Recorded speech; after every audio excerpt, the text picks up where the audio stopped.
Hello అండి, మన home rhythms ఛానల్లో అవకాడోని మన తెలుగు రెసిపీస్లో ఎలా యూజ్ చేసుకోవాలో అప్పుడప్పుడు నేను చూపిస్తున్నాను. ఒకసారి అవకాడో రెసిపీ వీడియోస్ని చెక్ చేయండి. ఈరోజు నేను పాతకాలం వంట గిన్నె రొట్టె అంటారు కదండి, అది అవకాడోతో కలిపి ఎలా చేయాలో చూపిస్తాను. ఈ రొట్టెని మనం వాడే గిన్నెని బట్టి గిన్నె రొట్టె అని, దాక రొట్టె అని, తెపాల లాంటి గిన్నెలో చేస్తే తెపాల రొట్టె అని ఒక్కో ఏరియాలో ఒక రకంగా పిలుస్తారు. ఎక్కువగా విలేజెస్లో ఫ్రెష్గా ఆడించిన బియ్యం పిండితో చేసుకునే వాళ్ళంటండి. ఫ్రెష్ పిండితో చేస్తే ఇది చాలా టేస్టీగా ఉండేదంట. నేను మా అమ్మ వాళ్ళ ఇంట్లో ఎలా చేసేవారో చెప్తానండి. చిన్న చిన్న చేంజెస్తో చేసే ఇలాంటి రెసిపీని కొన్ని ఏరియాస్లో సర్వపిండి అంటారు. మీ ఏరియాలో ఈ రెసిపీని ఏమంటారో కామెంట్ చేయండి. నమస్తే అండి, నేను Himavani. Welcome to Home Rhythms. Avocado హెల్త్కి చాలా మంచిది. పిల్లలకి చిన్నప్పటి నుంచే అలవాటు చేస్తే ఇంకా మంచిది. ఇది చాలా సాఫ్ట్గా బట్టర్లా ఉంటుందండి. అవకాడోస్ ఇప్పుడు మనకి బాగా దొరుకుతున్నాయి. ఇంతకు ముందు మన ఛానల్లో అవకాడో బ్రెడ్ టోస్ట్ వీడియో, అవకాడోతో చపాతీ, పూరి, పుల్కా వీడియోస్ చేశామండి. ఆ లింక్ని డిస్క్రిప్షన్ బాక్స్లో ఇస్తాము, ఒకసారి చూడండి. అవకాడోలో fibre, potassium, vitamin E, vitamin C, healthy fats ఉంటాయంటండి. ఇది స్కిన్ హెల్త్కి, హార్ట్కి, డైజెషన్కి చాలా మంచిది అని విన్నాక డైరెక్ట్గా ఈ ఫ్రూట్ని మనకి తినే అలవాటు లేదు కాబట్టి అప్పుడప్పుడు రెసిపీస్లో యూజ్ చేస్తున్నాను. ఈ రెసిపీకి కొంచెం పచ్చి అవకాడో తీసుకుని కోరి ఉంచుకోవాలండి. గట్టిగా ఉంటే కోరడానికి బాగుంటుంది. ఒకవేళ మీరు మెత్తగా ఉన్న అవకాడో తీసుకుంటే దాన్ని మ్యాష్ చేసి రెడీగా ఉంచుకోండి.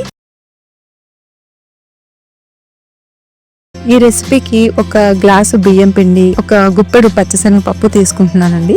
శనగపప్పుకి కరెక్ట్గా కొలత అవసరం లేదు, సుమారుగా తీసుకుంటే సరిపోతుంది. మనం తీసుకున్న శనగపప్పుని బాగా కడిగి 2 గంటలు నానబెట్టి ఉంచుకోవాలండి.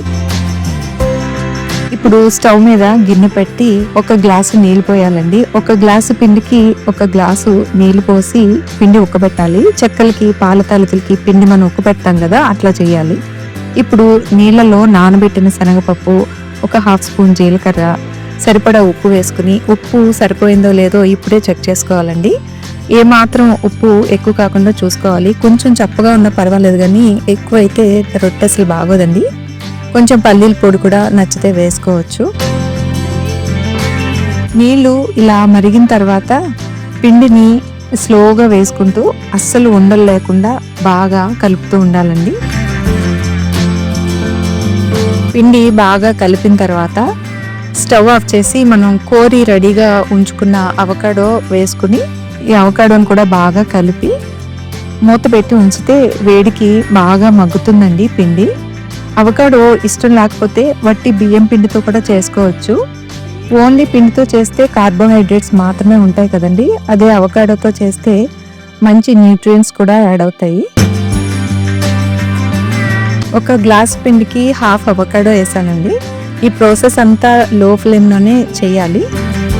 ఇప్పుడు ఈ పిండి చల్లారిందండి. చల్లారిన తర్వాత మనం కొంచెం నెయ్యి వేసి బాగా కలుపుకోవాలి. ఈలోగా రొట్టె కాల్చడానికి గిన్నెని రెడీ చేసుకోవాలండి. ఈ గిన్నెలో చిన్న గరిటె ఆయిల్ వేసి బాగా స్ప్రెడ్ చేయాలండి. ఈ రొట్టెని ఇలా హిండాలియం గిన్నెలో కానీ, ఐరన్ గిన్నెలో కానీ కాల్చితేనే బాగుంటుంది. నా దగ్గర ఐరన్ ప్యాన్ లేదండి, అందుకే ఇందులో చేస్తున్నాను. ఈ గిన్నెలు అయితే నేను ఎప్పటి నుంచో యూజ్ చేయడం మానేశానండి. ఈ రొట్టె కోసం ఇదొక్కటే యూజ్ చేస్తున్నాను. ఇందులో వాటర్తో కర్రీస్, పులుసులు లాంటివి అస్సలు చేయకూడదండి. ఈ వాటర్తో పాటు ఈ మెటల్ కూడా కరిగిపోయి కూరల్లో కలిసిపోతుంది. మళ్ళీ అది మన బాడీలోకి వెళితే ఈ మెటల్ మనకి అస్సలు హెల్త్కి మంచిది కాదండి. అందుకే ఇందులో నేను పల్లీలు లాంటివి వేపడం, లేదంటే డ్రైగా చేసే ఈ రొట్టె కోసం మాత్రమే నేను ఈ గిన్నె ఒకటి ఉంచుకున్నానండి. మిగతావన్నీ ఆల్మోస్ట్ ఈ హిండాలియం గిన్నెలన్నీ తీసేసాను. ఇలా గిన్నెలో సగం అంచుల వరకు ఆయిల్ స్ప్రెడ్ చేసుకోవాలండి. ఇట్లా గిన్నె షేప్లో చేస్తారు కాబట్టి దీన్ని గిన్నె రొట్టె అని అంటారు. ఇప్పుడు మనం గిన్నె రెడీ చేసుకున్నాం కదండి, పిండిని బాగా కలపాలండి. పిండి ఇలా కలిపిన తర్వాత చూడండి, ఇట్లా ఉండాలి. అంటే మరీ పల్చగా లేదా గట్టిగా కాకుండా ఇలా ఉంటే రొట్టె బాగా వస్తుంది. ఇప్పుడు కొంచెం పిండిని ఇట్లా తీసుకొని గిన్నెలో వేసి గిన్నెలో స్ప్రెడ్ చేయాలండి. ముందు కొంచెం పిండిని తీసుకుని గిన్నెలో వేసి స్ప్రెడ్ చేస్తూ మళ్ళీ అవసరమైతే మళ్ళీ కొంచెం పిండి తీసుకుని అడ్జస్ట్ చేసుకుంటూ ఆ రొట్టెని స్ప్రెడ్ చేసుకోవాలండి.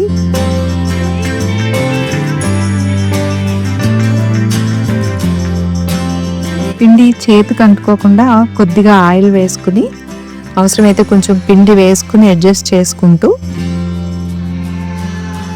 ఇట్లా స్ప్రెడ్ చేసుకుంటూ ఉండాలండి. అంటే పిండిని గిన్నె అంచుల వరకు వచ్చే వరకు ఇట్లా స్ప్రెడ్ చేయాలి.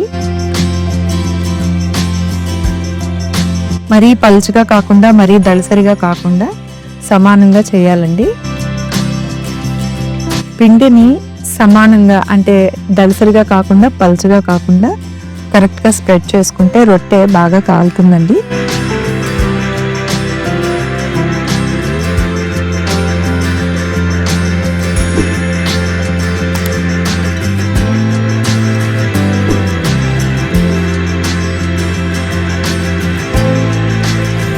పిండిని ఇలా ఈవెన్గా గిన్నె షేప్లో స్ప్రెడ్ చేశాక మనం సర్వపిండికి చేస్తాం కదండి, అట్లనే హోల్స్ చేసుకోవాలి.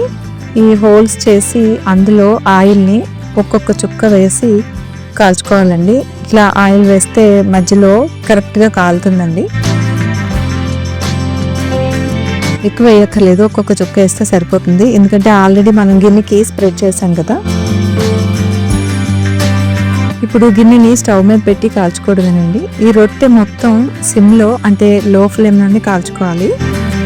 మొదట ఈ గిన్నె మీద మూత పెట్టి ఒక 10 నిమిషాలు కాలిన తర్వాత పూర్తిగా మూత తీసేసి ఆ గిన్నెని చుట్టూ తిప్పుతూ అంటే అన్ని వైపులా మంట తగిలేలాగా గిన్నెని కదుపుతూ ఒక 10 నిమిషాల నుంచి 15 నిమిషాల వరకు కాల్చుకోవాలండి.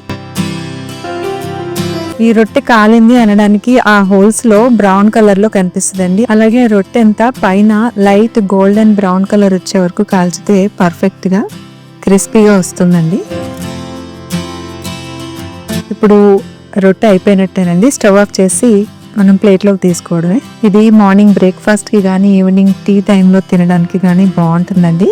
సర్వపిండి అయితే అల్లం పచ్చిమిరపకాయల ఘాటుతో కారంగా బాగుంటుంది కదండి, అదొక రకమైన టేస్ట్. ఇందులో మనం కారం ఏది వేయలేదు కాబట్టి ఇది సాఫ్ట్గా ప్లెయిన్గా ఉంటుందండి, ఇదో రకమైన టేస్ట్. చూడండి, రొట్టె కాలిన తర్వాత ఈజీగా ప్లేట్లోకి మనం ఉంచితే అట్లా వచ్చేస్తుందండి.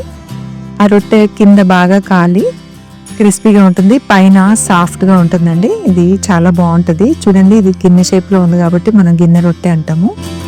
ఈ రొట్టెని వేడివేడిగా తింటే ఇంకా చాలా బాగుంటుందండి.